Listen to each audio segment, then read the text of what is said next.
অন্ধকারে কালো জলের সাথে চকচক করা ওই ছোট গর্তটা ভয়ানক পাতালের গভীরতা। যে ওটার মধ্যে পড়ে, মানুষ হোক বা অন্য কিছু, জানোয়ার হোক বা ভূত, বাইরে আর আসতে পারে না। সূর্যের কিরণ যখন ওই গভীরতার উপরে পড়ে, কালো জলটা চকচক করে আগুনের লৌহে বদলে তার মধ্যে বন্দী হয়ে থাকা লোকেদেরকে ভস্ম করে দেয়।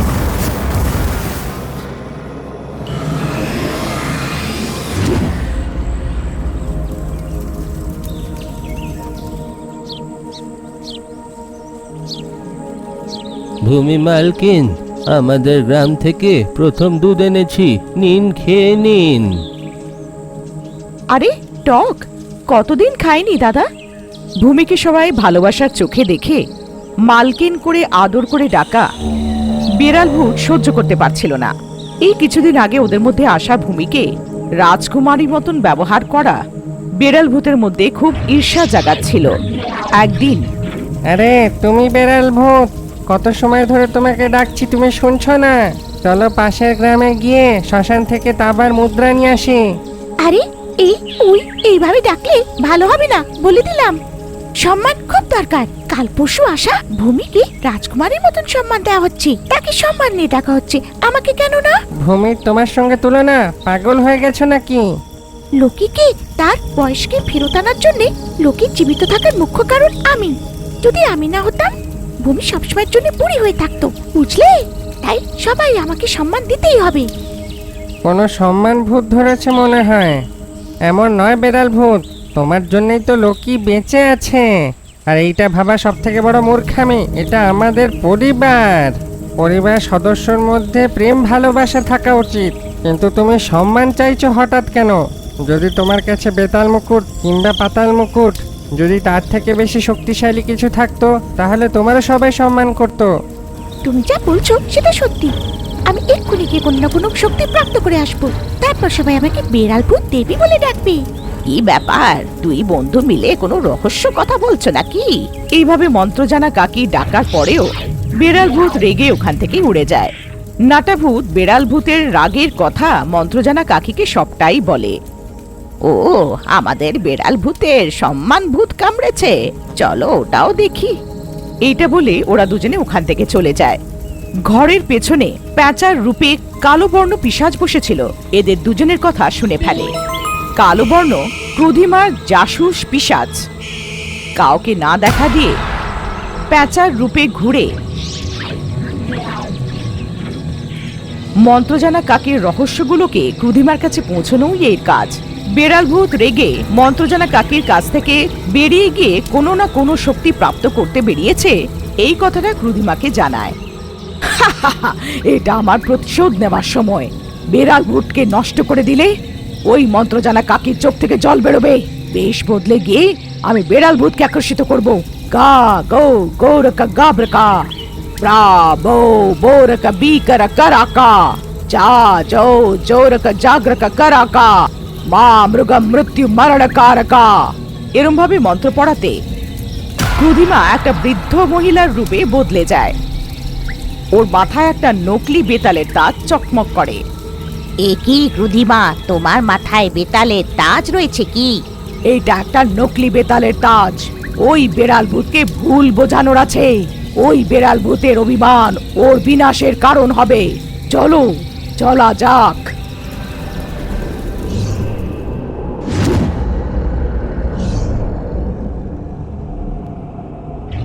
এরম ভেবে বেড়াল ভূতের রাস্তায় একটা গাছের তলায় কষ্টে থাকা একটা বৃদ্ধ মহিলার রূপে বসে থাকে। কেউ আমাকে বাঁচাও, বেঁচে থেকে মরে যাচ্ছি, মরতে মরতে বাঁচছি, আমাকে কৃপা করে বাঁচাও, দয়া করে বাঁচাও। ওই নিস্তব্ধ জঙ্গলে করুণাময়ী আওয়াজের কান্না শুনে বেড়াল ভূত ওইদিকে গিয়ে দেখে একটা বৃদ্ধ মহিলা হাড় কঙ্কালে জড়িত কাঁদছিল। কেউ আমাকে বাঁচাও, বেঁচে থেকে মরে যাচ্ছি, মরতে মরতে বেঁচে আছি, দয়া করে বাঁচাও, কেউ আমাকে বাঁচাও, আমাকে বাঁচাও। কে তুমি বুড়ি? এই ঘন জঙ্গলে তুমি একলা কি করছো? কি কষ্ট আমাকে বলো, আমি তোমাকে সাহায্য করব। আমার নাম হাজার বছর। আমাকে দয়া করে সাহায্য করো। আমি সাহায্য করব, কিন্তু 1000 বছর এটা কি নাম? আমি হাজার বছর ধরে জীবিত, তাই আমাকে সবাই হাজার বছর বলে ডাকে। আমার মাথায় বেতালের তাজ হওয়ার কারণে আমি মরতে পারি না। 1000 বছর অবধি নিজের লোকেদের ছাড়া বেঁচে থেকে আর বাঁচার শক্তি নেই।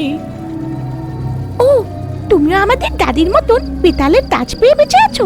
তাহলে আমি আর তুমি একই টিমের। তোমার দিদাকে আমি তো জানি না। বৃদ্ধ বয়সেই তাজটা পাওয়ার কারণে এই রূপে আমি নিজের উপরে বোঝ হয়ে গেছি। ব্যাস, এখন মরতেই চাই। দয়া করে মরতে আমাদের সাহায্য করো, বদলে আমি আমার বেতালের মুকুট তোমায় দান করে দেব। দানের মানে? আমি কি বেতালের তাজ পড়তে পারবো? এখন থেকে তোমার বেতালের তাজ আমার। হ্যাঁ, আমি মরলে আমার বেতালের তাজ তুমি পাবে, কিন্তু তুমি ভূত, তাই আমার মাথার থেকে বার করে এই বেতালের তাজ তোমার মাথায় রাখতে পারবো না। আর ভূতের হাতে বেতালের তাজ দানও করতে নেই। তাহলে তোমার বেতালের তাজটা আমি নিজের কি করে করতে পারবো বুড়ি? যখন আমি কোনো মানুষকে আমার বেতালের তাজটা দেবো, তখন সে মানুষ নিজের মাথায় তাজটা না রেখে সোজা তোমাকে দান করে দেবে। তখনই তুমি এই বেতালের তাজের মালিক হবে। ও, তাহলে তো আমার একটা মানুষের দরকার। হ্যাঁ, কিন্তু সেই লোক ভরসার হওয়া উচিত, না হলে ও আমার থেকে নেওয়া বেতালের তাজটা একবারও যদি নিজের মাথায় রেখে নেয়, তাহলে সেই কিন্তু তার মালিক হয়ে যাবে। তাই তুমি কোনো ভরসার লোককে নিয়ে এসো। আমি তোমাকে আমার বেতাল মুকুটটা দানে দিয়ে নিশ্চিন্তে মরতে পারবো। আমার জন্য তুমি মরে যাবে, এটা শুনে আমার খুব দুঃখ হচ্ছে। আমি তোমার জন্য মরে যাব এমনটা তো আমি বলিনি, পাগল কোথাকার। আমার জন্য জীবনটা বোঝ হয়ে গেছে, তাই এখন বেঁচে থাকার কোনো ফায়দা নেই। তাই আমি মরতে চাই, আমাকে মরতে সাহায্য করো। ঠিক আছে, আমাকে কি করতে হবে বলো? এখান থেকে পূবের দিশায় 30 মাইল দূরে থাকা উজ্জ্বল পর্বত এর মাঝে অন্ধকার পুকুরে নেমে স্নান করবে, আর সেই জলটাকে তোমরা দুজন নিজের মুষ্টিতে ভরে আমার উপরে যখন ফেলবে, আমি বেতালের তাজের বন্ধন থেকে মুক্ত হয়ে বয়সের পারের এক সামান্য মানুষ এর রূপে বদলে মরে যাব। মরার আগে তুমি যে লোকটাকে নিয়ে আসবে তাকে বেতাল মুকুটটা দিয়ে যাব।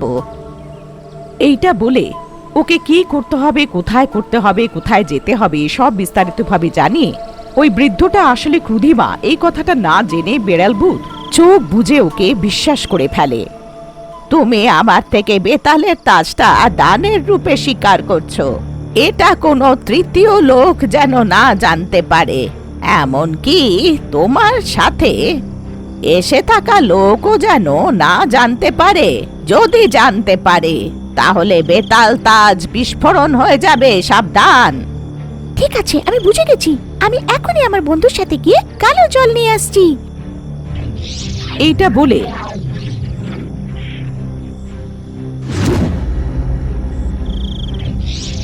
দ্রুত গতিতে মহুয়ায় গিয়ে কোনোভাবে জবান দাদাকে সব বলে প্রার্থনা করে তাকে নিয়ে আসে। বিড়াল ভূতের কথা মানা না করতে পারে জবান দাদা আসে।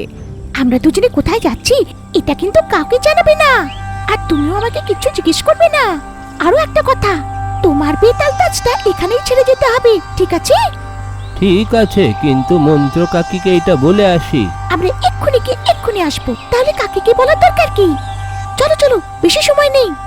এইটা বলে জবান দাদাকে ও খুব মানিয়ে নিল। দূর থেকে মন্ত্রজানা কাকি ওদের মধ্যে কোনো রহস্যময় কথা হচ্ছে বলে দেখে নিল।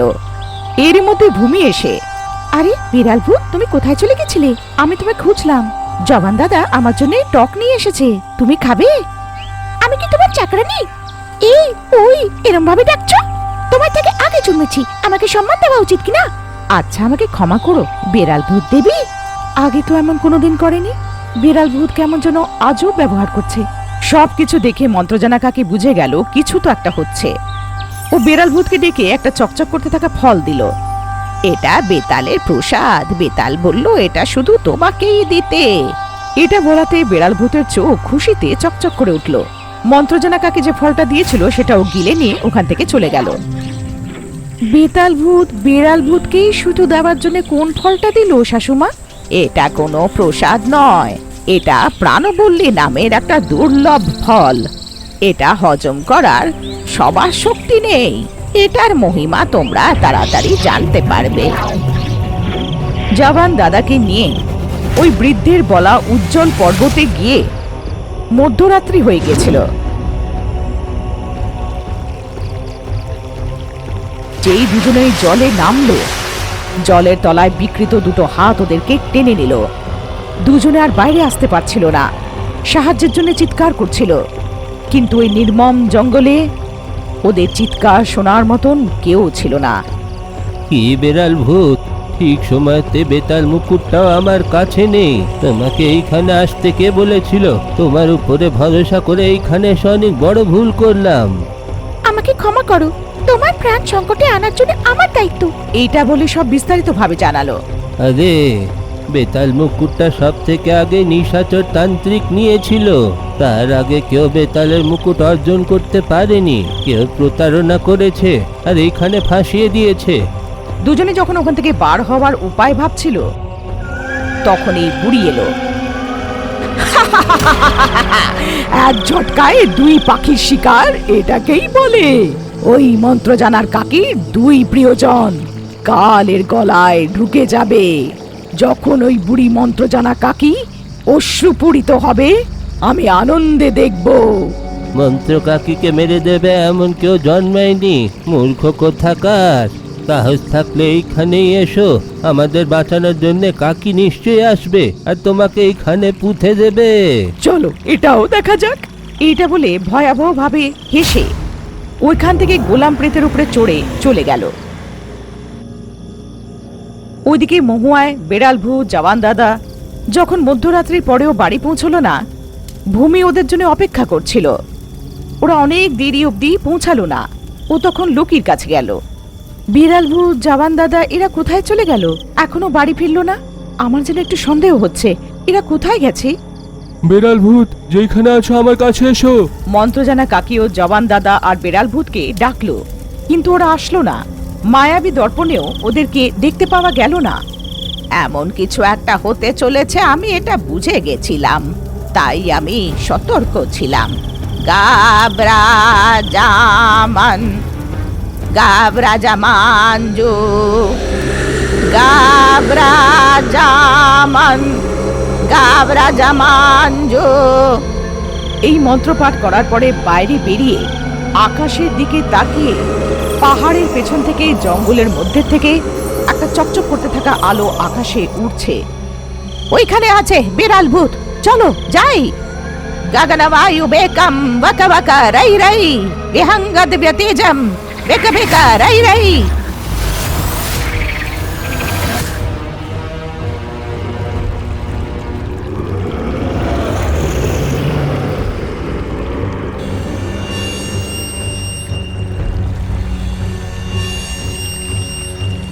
পেছন থেকে সূর্য উদয় হচ্ছিল। এরই মধ্যে হাতগুলোকে কেটে ওরা বাইরে বার করে আনে। আকাশে চকচক করতে থাকা ফলটা এসে কাকির হাতে পড়ল। কাকি সেটা নিজের থলের মধ্যে ঢুকিয়ে নিল। তুমি কি জানো এই কালো জলের পুকুরটাকে? এটা পাতাল লোকের গভীরতা। এর মধ্যে যেই পড়ে তাদের জন্য বাইরে আসা একদম অসম্ভব। সূর্যের আলো যদি এটার মধ্যে পড়ে থাকতো তোমরা ভস্ম হয়ে যেতে। তোমাদের ব্যাপারে চিন্তা করতে করতে ভূমি আমাদেরকে বলে আমরা সময় পৌঁছাই। ওইখান থেকে সবাই মহুয়ায় পৌঁছে গেল। হঠাৎ করে বেড়াল ভূতের এত অভিমান হলো কেন? আমার জন্য হলো নাকি? এইসব আমার জন্য হলো নাকি? কি উল্টো পাল্টা কথা বলছিল সে? বাবারে, আমাকে ক্ষমা করো। আমার অভিমান নেমে গেছে, আমার গর্ব কমে গেছে। সবাই আমাকে ক্ষমা করো। আমাদের বেড়াল ভূতের গর্বের কথা শুনে আমার সূর্য দিদির কথা মনে পড়ল। সূর্য দিদি, সেটা কে? আমাদেরকে ওদের গল্প বলো। অনেক বছর আগে সূর্য দিদি বলে এক গরিব মহিলা ছিল। ছোটবেলা থেকে গরিব অবস্থায় বড় হয়েছে। বড় হবার পরে শ্বশুর বাড়ি গেল। সূর্য দিদির দুর্ভাগ্যের দরুন শ্বশুর বাড়িতে 1 বছরের মধ্যেই ওর বর এক দুর্ঘটনায় নেত্রহীন হয়ে গেল। আর দেখতে পারল না। কাজ করার আর কোনো উপায় থাকলো না। বৃষ্টি হলো না, তাই ফসলও শুকিয়ে গেল। ছোট জমিটাও বিক্রি করে দিতে হলো। শাশুড়ি, শ্বশুর আর অন্ধ স্বামীকে দেখাশোনা করার জন্যে কোনো উপায় ছিল না, তাই সম্পন্ন সর্বেশ বাবুর বাড়িতে চাকর হয়ে যেতে হলো। সর্বেশ বাবু খুবই ভালো ছিল। বেতনের সাথে সাথে সূর্য দিদিকে খাবার দাবারও দিত। সর্বেশ বাবুর গিন্নির পুরনো জামা কাপড় সূর্য দিদির জীবনযাপন ভালোই হচ্ছিল। একদিন সূর্য দিদি নিজের বাড়ির পেছনে কাপড় ধুচ্ছিল, তখন একটা কাক একটা বহুমূল্য হার ওর সামনে ফেলে দিয়ে উড়ে চলে গেল। এই গয়নাটা আমি পেয়েছি। যদি এটা যে হারিয়েছে সে জানতে পারে, সে আমার থেকে গয়নাটা নিয়ে নেবে। তাই এটা সবার থেকে লুকিয়ে রেখে কিছুদিন পরে বিক্রি করে দেব। টাকা দিয়ে একটা নারকোলের চাষ শুরু করব।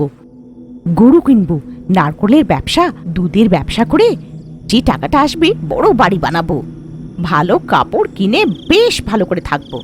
গয়নাটা পাওয়ার পর থেকে সূর্য দিদি অনেক স্বপ্ন দেখতে শুরু করলো। আরে সূর্য দিদি, মাছ আর মুরগির তরকারি বেঁচে গেছে, যাওয়ার সময় নিয়ে যেও। তোমার বাচ্চারা পেট ভরে খাবে। না, আমার বাচ্চাদের বেঁচে থাকা খাবার খাওয়ার কি দরকার? আমার নাম সূর্য দিদি, এখন থেকে আমাকে এই ওই করে ডাকবেন না।